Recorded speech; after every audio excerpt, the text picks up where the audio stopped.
speaking of the Vikings and the Packers jumped the Vikings in the odds to win the NFC North. Right now it sits at Detroit as the favorite, plus 140, Green Bay at plus 330, and the Vikings and Bears tied for last at plus 350.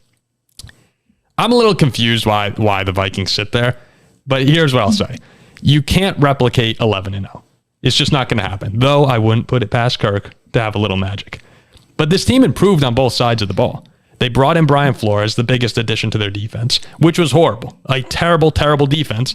And then Jordan Addison comes in on the offensive side to pair him with Justin Jefferson and TJ Hawkinson. So it's a very dangerous receiving core that they have in Minnesota.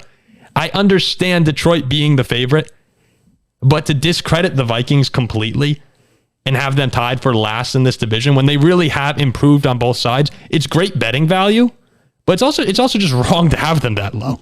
It's outrageous, right? Like the one I think you have to focus on is we're tied with the Bears. The Bears won 4 games last year. They were last in the division. They were the number one overall pick in the draft. And we're talking about like the Vikings who won 9 more games than them. Suddenly, like, even though the offense improved and the defense improved, I get it, right? There were a lot of one-score games. But this is a competent team with a head coach who'll be entering his second year. I don't know why there's so much Vikings hate. Green Bay's going to stink. But they're a big name. So it doesn't surprise me. I mean, are we forgetting that Jordan Love actually placed a bet on him not being a backup level NFL quarterback with his most recent signing? I mean, Jordan Love thinks he sucks. Yeah, why does the betting market think he's good? They're going to stink because Green Bay's a very big name. But I'm more puzzled on why they have the same odds as the Bears. They are the same as the Bears. Well, yeah, that really doesn't make sense to me. A team who and they're basically the same as the Packers. A team who won 4 games. Yeah. I mean, we're going all in on the Justin Fields is literally Jalen Hurts storyline. Like, oh yeah, they got a competent receiver and he's a running quarterback, so he's going to step forward. We don't know that. Justin Fields could stink next year. I mean, the Vikings, what were they? They were 13-4, right? Which probably won't happen again. Probably not. But that's a great record. It's like the fact they won 13 games. Now they return. They got better. I would think they got a little better. They have gotten better. A little better. And they have the same odds as the Bears. Doesn't make much sense to me. Here's why. I'll answer the question. It's like they're projecting regression. They're projecting the Bears to be. Well, no. I think we all know why their defense sucks. Their secondary is abysmal, but the hope is that you bring in Lewis Seen, who was hurt all of last year. He's basically getting a first-round pick at safety. Andrew Booth was hurt. He wasn't that promising when he played, but a second-round pick at corner. And now you bring in Byron Murphy, Marcus Davenport.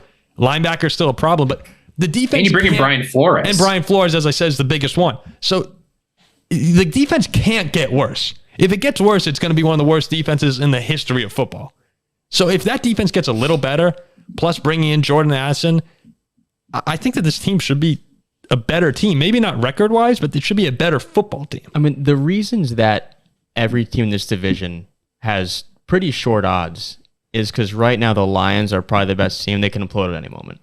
No one's talking. People aren't talking about that at all. Like the Lions. Are we expecting the Lions to go 9-8 and miss the playoffs again? Not really. Thank you. This is the first time I'm really hearing someone. We're all talking about the Lions, and I understand why you can be excited about them. I am excited about the Lions. I think they'll be pretty good. Yeah, I like Campbell. They're 9-8. No, I like Campbell. The defense has gotten a lot better. There's reason to be excited, but remember, Jared Goff was kicked out of LA for a reason. That's why they got Hooker in the 3rd round. He was really good for a while out there in Los Angeles, but Jared Goff, you don't know. He's not a guarantee to be great.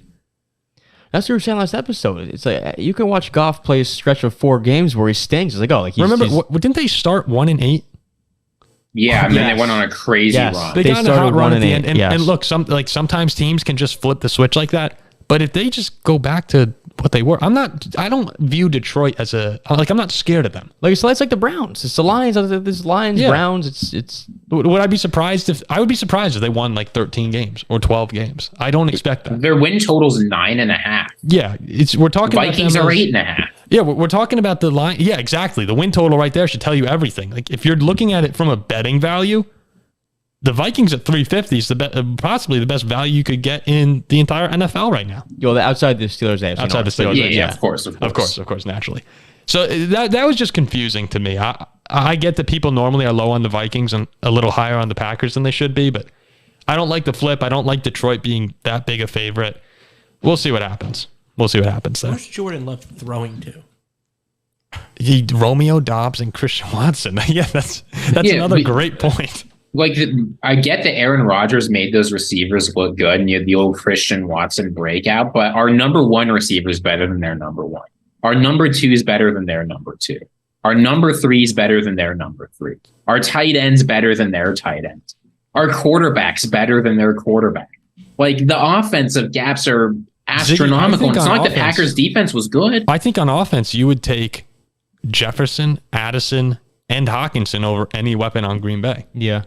I think it's just the name Green Bay Packers. Maybe that's what it is. We'll see. Jordan Love. I'm not expecting a lot from Jordan Love, but look, I was hoping that Aaron Rodgers wouldn't turn into Aaron Rodgers, and here we are 15 years later. You never know. It's his time now. It's his time.